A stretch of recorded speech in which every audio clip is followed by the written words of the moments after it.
Mr. Rosenstein. Exactly 8 weeks ago, this committee held a confirmation hearing for the Attorney General, my former colleague Jeff Sessions. Now, Attorney General Sessions and I have very different views about a lot of things, but the purpose of a confirmation hearing is not to resolve differences of opinion on policy. The purpose of a confirmation hearing is to allow the American people to decide for themselves through our exchanges here in the committee whether the nominee is qualified to serve. But in order for the hearing to truly serve that purpose, nominees must answer questions honestly. That's why they swear an oath. But 8 weeks ago, my question was not answered honestly.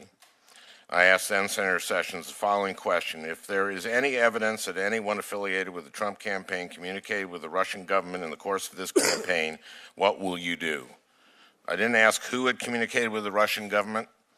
I asked how the man positioned to become the nation's top law enforcement individual, a man who had served as chairman of the Trump campaign's National Security Advisory Committee, would conduct himself if circumstances required that the Department of Justice investigate members of that same campaign. Here's what then Senator Sessions said, and I quote, "Senator Franken, I'm not aware of any of those activities. I have been called a surrogate at a time or two in that campaign, and I did not have communications with the Russians." Let me repeat that. I did not have communications with the Russians. As we all know now, that wasn't true. Attorney General Sessions met at least twice with the Russian ambassador in 2016, once in July, an event during the Republican National Convention, and once in September in a private meeting in his Senate office. But Attorney General Sessions did not acknowledge the fact that his testimony misrepresented the truth until the Washington Post published an article exposing his meetings with the Russian ambassador. In the 7 weeks between his appearance before this committee and the publication of that article, Attorney General Sessions had ample opportunity to come clean and correct the record, but that's not what he did. So after an embarrassing story in the Post describing undisclosed meeting with the very same Russian official whose communications forced the president's national security advisor to resign, Attorney General Sessions hastily called a press conference and announced that he would recuse himself from overseeing any Justice Department investigation into Russian interference with the election. So, Mr. Rosenstein, now that the Attorney General has recused himself, it's your turn to answer my question, the very same question.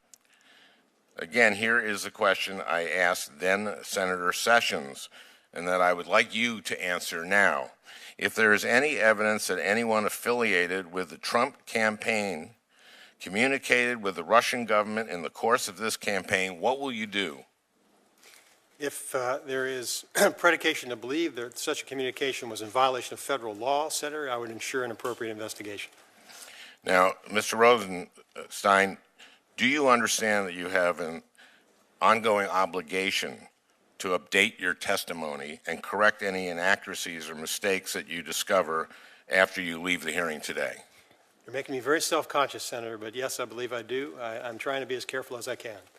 Good. I must have just taken it for granted that witnesses understood their obligation to correct inaccuracies in their testimony, but evidently that obligation was not known to Attorney General Sessions. Yesterday, 4 days after the press conference at which he announced his recusal, and 55 days after his hearing, Attorney General Sessions finally wrote to the committee to update his testimony. In that updated testimony, the Attorney General references a letter written by the Democratic members of this committee on March 3rd. Attorney General Sessions said, and I quote, "The letter asks why I did not supplement the record to note any contact with the Russian ambassador before its disclosure.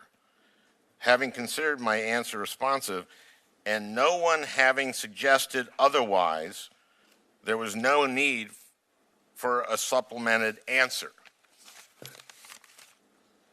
So it would seem that in the Attorney General's view, unless this committee has reason to believe that a witness provided false testimony or unless this committee suggests that a witness's answer is grossly misleading or unresponsive, that witness is relieved of his or her sworn duty to tell the truth, the whole truth, and nothing but the truth. But I don't think that's how it works. And in light of Attorney General Sessions' failure to recognize his obligation to this body, I thought it was important for me to make sure that you clearly understand this obligation. And you do understand this obligation, right? I believe I do, Senator. Okay. I think Senator Sessions should come back. I think he owes it to this committee to come back and to explain himself. Because he also says in his letter,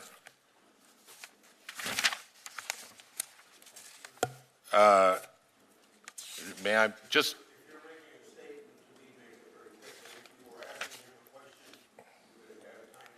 I will not, this will be very short.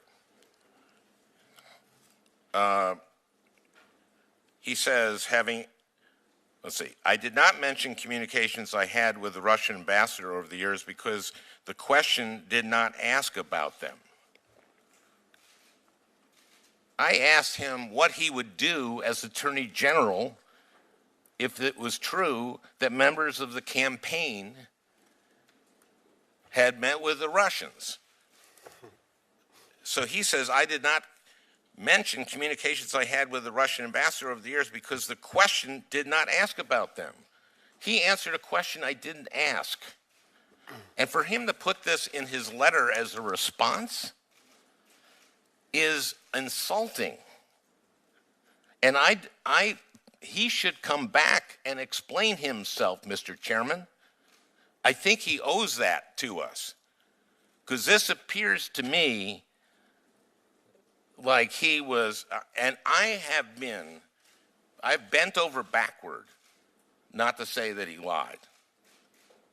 He needs to come back. I've bent over backward. I have given him the benefit of the doubt, but he has to come back.